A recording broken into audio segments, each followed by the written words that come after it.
Podcast Pendaka. Jurnalistik bisa, Podcast Pendaka sukses membara. Baik, kali ini kita mau ngobrol manis bersama Bapak Edi. Bapak Edi, hari ini gimana kabarnya? Baik, sehat walafiat. Terima kasih atas doanya ya. Alhamdulillah Pak Edi bisa mengunjungi SMP 2 Kaliwungu setelah mutasi berapa lama Pak? Mutasinya per 10 Agustus 2023.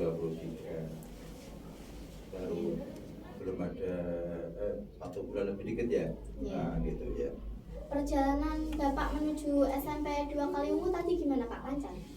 Alhamdulillah lancar, namun ada beberapa titik yang macet seperti biasa di mana itu Panjang tadi juga macet. Nah, gitu. Perasaan Bapak pertama kali memasuki SMP 2 Kaliwungu setelah mutasi gimana Pak? Biasa. Kenapa? Karena ini adalah keluarga saya. Jadi ya biasa, tidak ada yang sesuatu yang aneh atau sesuatu yang bagaimana.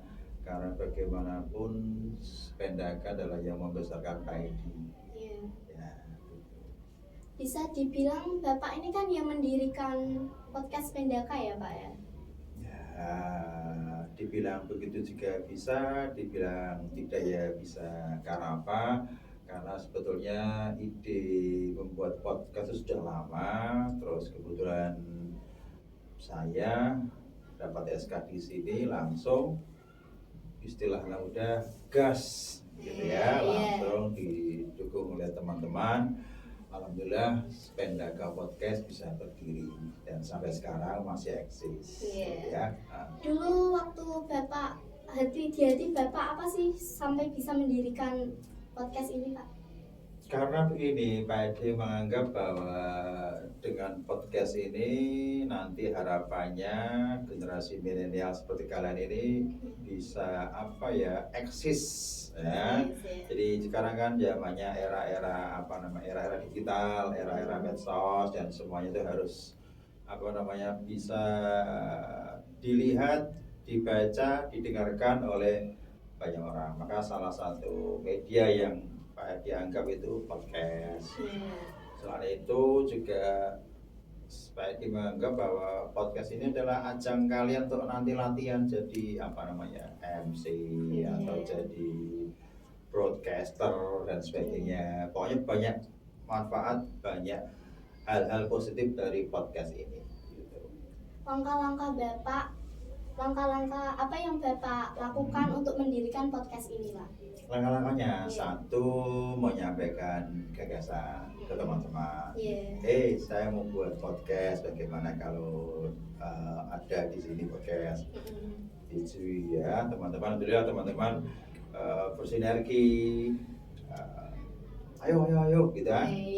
Terus akhirnya dari itu tadi, begitu ada kesempatan, langsung semuanya bergerak. Teman-teman ada Bu Kastini sebagai wakil, Pak Mansur, waktu itu Pak Kasim, Pak Arifin, Pak Solikin, semuanya sebagian besar langsung tancap gas begitu saya mencanangkan, yuk buat podcast yuk, ya seperti itu.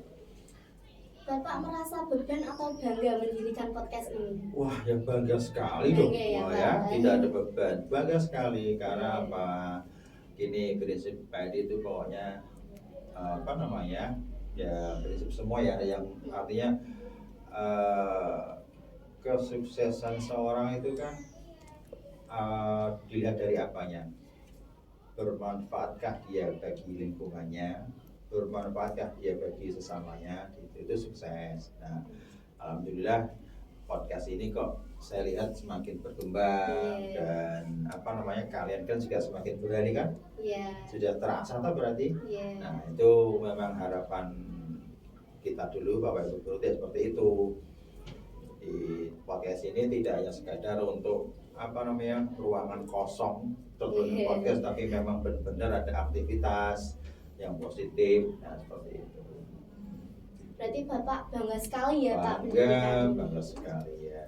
Dan kebanggaan itu semoga kalian juga ikut bangga memiliki Pendaka Podcast ini. Sangat bangga gitu ya Pak. Ya. Dulu pas Bapak menjadi kepala sekolah di sini rasanya gimana, Pak? Rasanya, wah kalau ditanya rasa ya rasanya ya enjoy. Seneng. Seperti Pak Adi kan dulu ikut pramuka ya. Oh iya, Nah, iya. jadi di sini senang, di sana senang, Iya. dimanapun senang. Nah, karena dimanapun itu adalah semua teman, semua sahabat, gitu kan. Jadi enak. Rasanya masih saya itu sampai saat ini ya masih guru atau kepala SMP 2 kali Oh guru. iya. Nah, secara batin memang masih ada hubungan. Ya. Ada nggak Pak yang kayak merasa sedih saat menjadi kepala sekolah ini? Sedih ya manusiawi ya, sedih itu ya manusiawi kadang ada, tapi itu namanya dinamika kehidupan. Tapi itu perlahan-lahan hilang gitu kan, karena kita mengantisipasinya dengan apa? Dengan banyak kegiatan. Nah itu loh yang maka ini sebagai contoh buat kalian, isilah hidup itu dengan kegiatan-kegiatan yang positif, sehingga dengan kegiatan-kegiatan yang positif itu pikiran kita tidak sampai sempat untuk membicarakan hal-hal yang tidak penting gitu. Jadi intinya pokoknya isilah hidup kalian dengan hal-hal yang positif. Nah, gitu. Ekstra di SMP 2 Kaliwung kan banyak sekali ya Pak ya. Terutama jurnalistik ini. Okay. Jurnalistik ini tuh emang sedikit yang minat. Cara Bapak untuk anak-anak penyukai jurnalistik gimana Pak?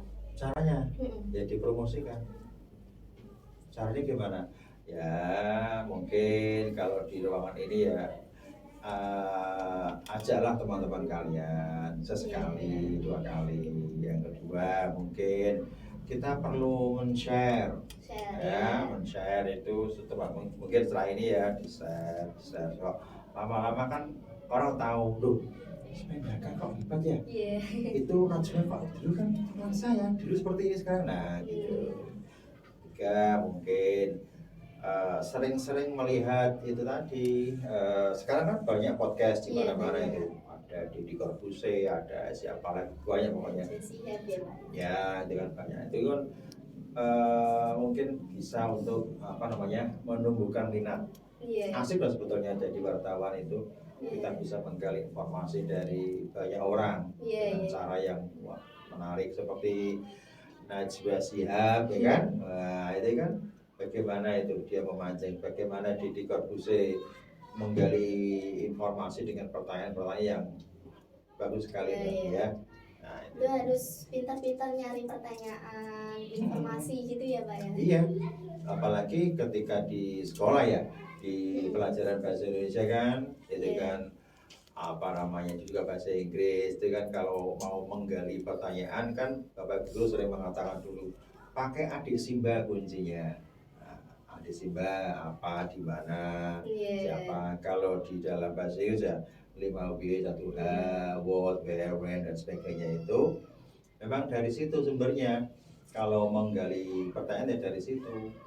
Ada satu masalah dilihat apa ya, siapa yang terlibat, di mana itu terjadi, kapan. Nah, itu kalau dirangkai akan menjadi sebuah rangkaian pertanyaan yang hasilnya nanti menjadi sebuah kalau misalnya ditulis menjadi sebuah teks, kalau misalnya nanti dilafalkan ya jadi sebuah narasi bagian dan sebagainya gitu. Dulu selama Bapak menjadi kepala sekolah, hal apa yang sudah Bapak perjuangkan? Banyak sih, semuanya diperjuangkan, pokoknya hal-hal yang baik itu diperjuangkan. Misalkan di bidang akademik, Pak Edi memperjuangkan bagaimana caranya agar anak-anak itu punya prestasi. Prestasi apa? Bisa di bidang akademik, biasanya lomba OSN, ya kan? Bisa di bidang olahraga, apalagi sekolah kita sudah berkali-kali menjuarai di bidang olahraga, ada atletik, ada senam dan sebagainya, gitu kan? Itu yang diperjuangkan. Apalagi misalkan sekolah kita SMP 2 Kaliwung kan dulu udah berhasil ya meraih predikat perpustakaan ya dengan nilai A. Jadi perjuangan berhasil. Terus kemudian di bidang lingkungan Adiwiyata, Iya, ya Adiwiyata. kemarin sudah kita bentuk ada kader Adiwiyata, pola hidup bersih, ya sampai sekarang masih tahu itu? Masih Apa namanya itu ada kalau Jumat ada namanya kegiatan apa itu? Buru sampah apa Iya. sedekah sampah itu ya. Membawa sampah dari rumah ya, Pak. Itu upaya-upaya yang mungkin pas saya ya Pak Edi ya, itu ya sudah saya perjuangkan dan alhamdulillah tinggal bagaimana kita membiasakan kalian sebagai anak didik di sini kan membiasakan hal-hal yang baik itu. Jangan membuang sampah sembarangan, pilih sampah gitu kan. Nah, itu banyak lagi lah pokoknya. Boleh nggak sih Pak cerita mengenai perjuangan Bapak bisa menjadi guru seperti ini? Gimana ya? Ya, tak cerita sebentar. Ternyata yang namanya apa namanya? Ya gini, ada campur tangan Tuhan juga. Ya, dulu waktu saya Pak Edi masih usia SMP SMA dulu kan pernah bercita-cita menjadi seorang TNI. Wah, kan? Pernah juga terlintas untuk bisa menjadi insinyur pertanian. Pernah terlintas juga untuk menjadi Pak Camat. Pernah juga terlintas untuk menjadi apa namanya ya pokoknya cita-cita yang umum dimiliki oleh anak-anak, ya kan? Ya proses sudah dilalui, daftar ini sampai akhirnya suatu saat Pak Edi itu melihat di koran pengumuman diterima di IKIP Negeri Yogyakarta sebagai pendidikan. Wah ini ya gini, kita manusia kan sudah wajib berusaha untuk bisa menggapai apa yang ia cita-citakan. Kesini tapi Tuhan punya rencana lain. Kamu cocoknya jadi pendidik. Akhirnya jadilah saya seperti ini. Nah, meskipun waktu kecil itu camat gak bisa, TNI gak bisa, insinyur juga tidak bisa. Nah, dan ternyata dan kebetulan waktu itu orang tua Pak Edi juga bilang begini, jadi guru kok enak. Waktu masih usia SMA itu, meskipun Pak Edi punya keinginan kesini, tapi yang namanya bapak saya jadi guru kok enak. Memang betul yang saya rasakan ini memang jalan hidup saya berkat doa orang tua juga. Jadi guru itu luar biasa. Di sana ada unsur pengabdiannya. Nah, ini yang sekarang ketika Pak Edi sudah menjadi orang tua seperti ini, saya tularkan ke anak saya. Ternyata itu tadi, anak kalian berusaha, bermula dari mimpi, terus dibarengi dengan doa dari orang tua. Serat, insya Allah jadi. Wajada katanya begitu. Nah, gitu. Itu. Kalau boleh tahu ya Pak, dulu Bapak pas masih jadi anak sekolah, eskul apa yang paling Bapak sukai? Paling saya sukai, saya itu suka di bidang seni, menggambar, gitu kan, pokoknya bidang seni. Makanya jiwa seninya Pak Edi masih kelihatan sini, ya. Kalau di bidang seni, olahraga ya suka, gitu. Ngomong-ngomong tentang seni, Bapak suka nggak sih kayak nyanyi, dengerin musik gitu? Sekali, senang sekali. Biasanya Bapak suka dengerin musiknya siapa Pak? Banyak. Nah, jadi diskografinya musik koleksi judulnya banyak. Mungkin kalian kalah dengan Pak Edi ya. Ya. Yang paling Bapak sukai deh? Kalau yang paling suka itu udah ada. Yang paling sesuai dengan situasi. Misalkan tadi kebetulan Komang suka, kayak Jogja Istimewa suka, kayak apa ya, pokoknya tergantung situasi ya. Jadi semua musik itu baik, senang banget. Apa harapan ke depan Pak Edi untuk SMP 2 Kaliwungu?